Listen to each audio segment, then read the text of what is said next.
ಆತ್ಮೀಯ ಸ್ಪರ್ಧಾರ್ಥಿಗಳಿಗೆ PSI ಗುರು ಚಾನಲ್ಗೆ ಸ್ವಾಗತ. ಆಗಸ್ಟ್ ತಿಂಗಳ 7 ಮತ್ತು 8ರ ಪ್ರಚಲಿತ ವಿದ್ಯಮಾನಗಳ ಬಗ್ಗೆ ನೋಡೋಣ. ಪ್ರಶ್ನೆ 1. ಪ್ಯಾರಿಸ್ ಒಲಿಂಪಿಕ್ನಲ್ಲಿ ಅನರ್ಹಗೊಂಡ ಭಾರತೀಯ ಆಟಗಾರ ಅಥವಾ ಆಟಗಾರ್ತಿ ಯಾರು? ಆಯ್ಕೆ 1 ಮನು ಭಾಕರ್, 2 ನೀರಜ್ ಚೋಪ್ರಾ, 3 ವಿನೇಶ್ ಫೋಗಟ್, 4 ಮೇಲ್ನ ಯಾರೂ ಅಲ್ಲ.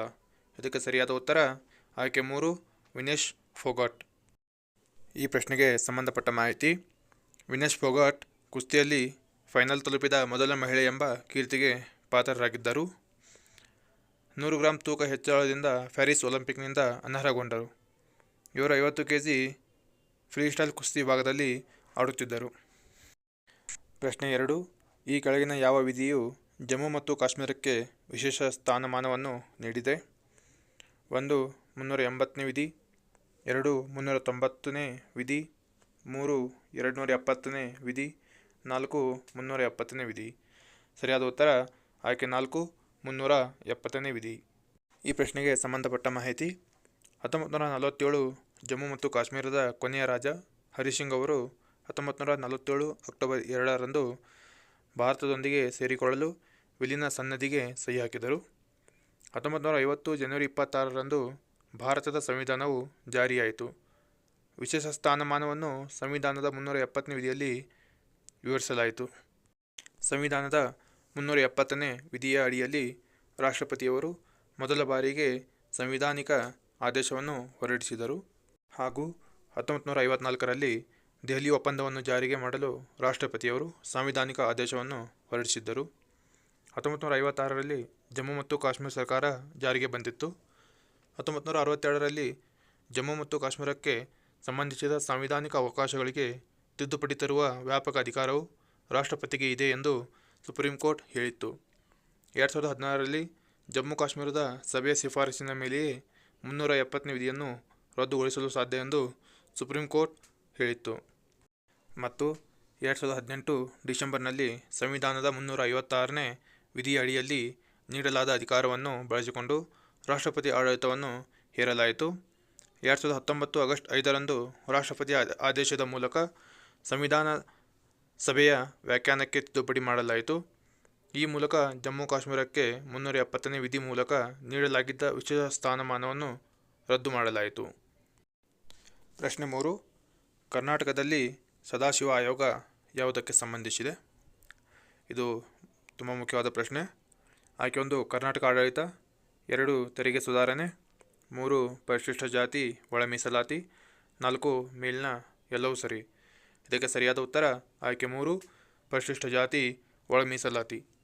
ಈ ಪ್ರಶ್ನೆಗೆ ಸಂಬಂಧಪಟ್ಟ ಮಾಹಿತಿ. ಒಳ ಮೀಸಲಾತಿ ನೀಡುವುದು ಸಂವಿಧಾನ ಕಲ್ಪಿಸಿರುವ ಸಮಾನತೆ ಹಕ್ಕುವನ್ನು ಉಲ್ಲಂಘಿಸುವುದಿಲ್ಲ. ಬದಲಿಗೆ ವಾಸ್ತವಿಕವಾಗಿ ಸಮಾನತೆಯನ್ನು ಹೆಚ್ಚಿಸಲು ಅಗತ್ಯವಾಗಿದೆ ಎಂದು ನ್ಯಾಯಾಲಯ ಹೇಳಿದೆ. ಪರಿಶಿಷ್ಟ ಜಾತಿಯ ಸಮುದಾಯಗಳು ಸಮರೂಪದಲ್ಲಿಲ್ಲ ಮತ್ತು ಅವುಗಳಿಗೆ ಅಗೋಚರವಾದ ಏಕರೂಪವೂ ಇಲ್ಲ ಎಂದು ನ್ಯಾಯಾಲಯ ಹೇಳಿದೆ.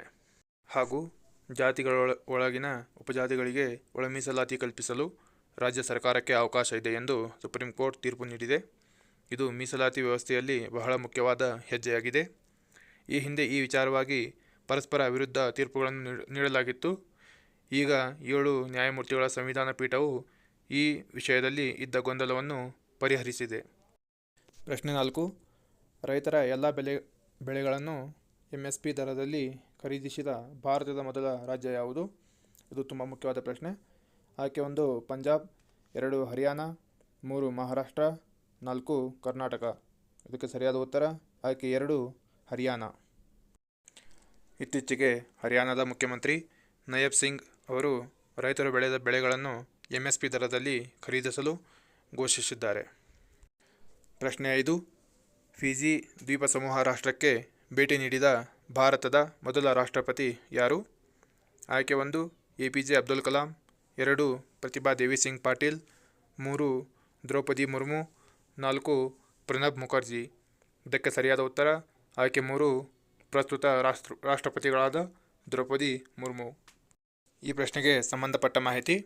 ಭಾರತದ ರಾಷ್ಟ್ರಪತಿ ದ್ರೌಪದಿ ಮುರ್ಮು ಅವರಿಗೆ ಫಿಜಿ ದೇಶದ ಅತ್ಯುನ್ನತ ನಾಗರಿಕ ಪ್ರಶಸ್ತಿಯಾದ companion of the order of Fiji ಪ್ರಶಸ್ತಿಯನ್ನು ನೀಡಿ ಗೌರವಿಸಲಾಯಿತು. ಫಿಜಿಯ ಅಧ್ಯಕ್ಷ ರತು ವಿಲಿಯಂ ಮೈವಲಿಲಿ ಕಟೋನಿವೇರೆ ಇವರು ಈ ಪ್ರಶಸ್ತಿಯನ್ನು ದ್ರೌಪದಿ ಮುರ್ಮು ಅವರಿಗೆ ನೀಡಿದರು.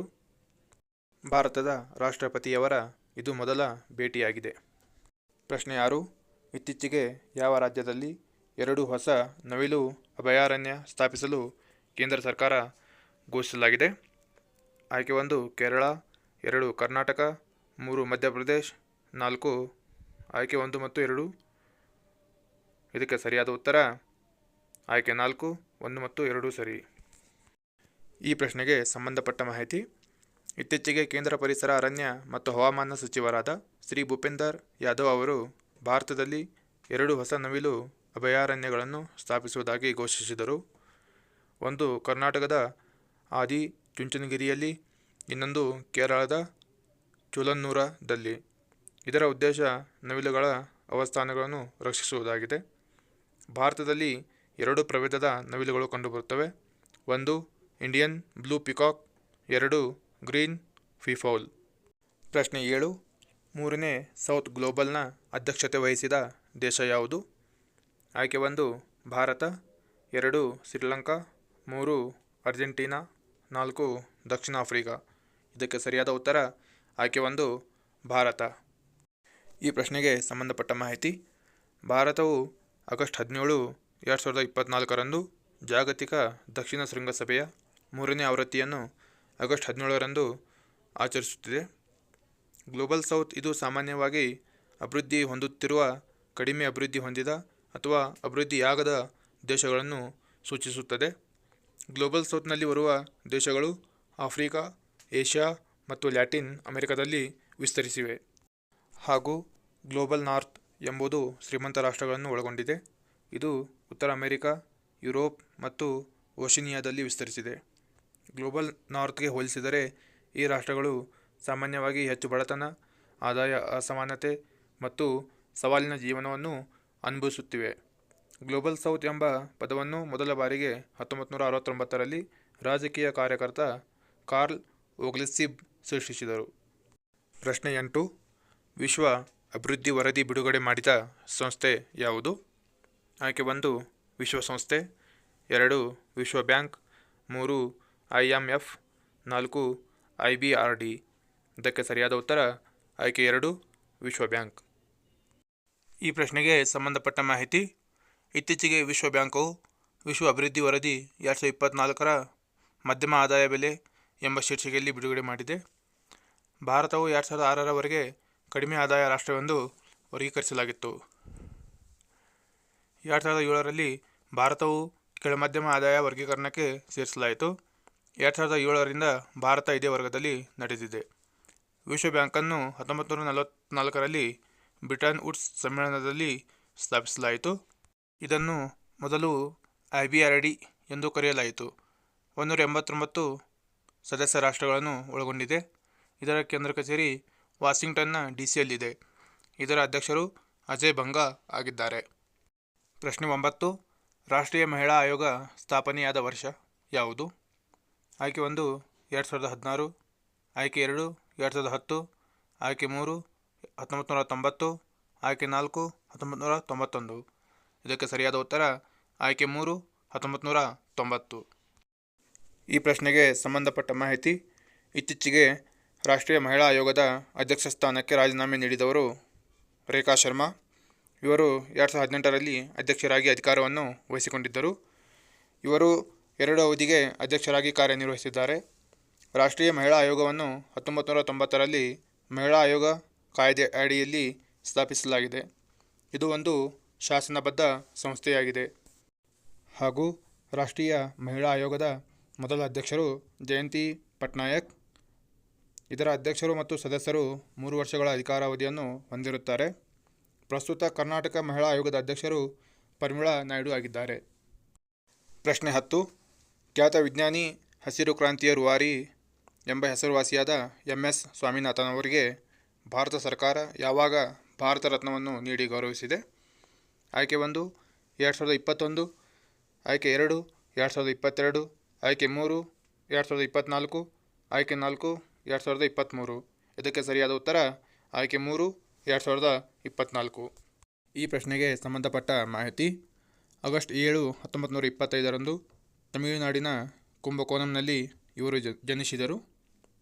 60ರ ದಶಕದಲ್ಲಿ ಭಾರತ ಮತ್ತು ಪಾಕಿಸ್ತಾನ ಬರ ಪರಿಸ್ಥಿತಿಯಿಂದ ಪಾರಾಗುವಲ್ಲಿ ಇವರ ಪಾತ್ರ ಪ್ರಮುಖವಾಗಿದೆ. ಇವರು ಅಂತಾರಾಷ್ಟ್ರೀಯ ಅಕ್ಕಿ ಸಂಶೋಧನಾ ಕೇಂದ್ರದ ನಿರ್ದೇಶಕರಾಗಿಯೂ ಕಾರ್ಯನಿರ್ವಹಿಸಿದ್ದಾರೆ. ಮುಖ್ಯವಾದ ಪ್ರಶ್ನೆಗಳು ಮತ್ತು ಉತ್ತರಗಳು. UN ಬಾಹ್ಯ ಲೆಕ್ಕ ಪರಿಶೋಧಕರ ಸಮಿತಿಯ ಉಪಾಧ್ಯಕ್ಷರಾಗಿ ಗಿರೀಶ್ ಚಂದ್ರ ಮುರ್ಮು ಆಯ್ಕೆಯಾಗಿದ್ದಾರೆ. 1913ರಲ್ಲಿ ಮೊಟ್ಟಮೊದಲಿಗೆ ರವೀಂದ್ರನಾಥ್ ಠಾಗೋರ್ ಅವರು ನೊಬೆಲ್ ಪ್ರಶಸ್ತಿಯನ್ನು ಪಡೆದಿದ್ದಾರೆ. ಪದ್ಮನಾಭನ್ ಅವರಿಗೆ ವಿಜ್ಞಾನ ಕ್ಷೇತ್ರದಲ್ಲಿ ನೀಡುವ ರಾಷ್ಟ್ರೀಯ ವಿಜ್ಞಾನ ಪುರಸ್ಕಾರವನ್ನು ಕೇಂದ್ರ ಸರ್ಕಾರ ಪ್ರಕಟಿಸಿದೆ. ಆಗಸ್ಟ್ 15ರಂದು ಇಸ್ರೋ EOS-8 ಪರಿವೀಕ್ಷಣಾ ಮೈಕ್ರೋ ಉಪಗ್ರಹವನ್ನು ಉಡಾವಣೆ ಮಾಡಲಿದೆ.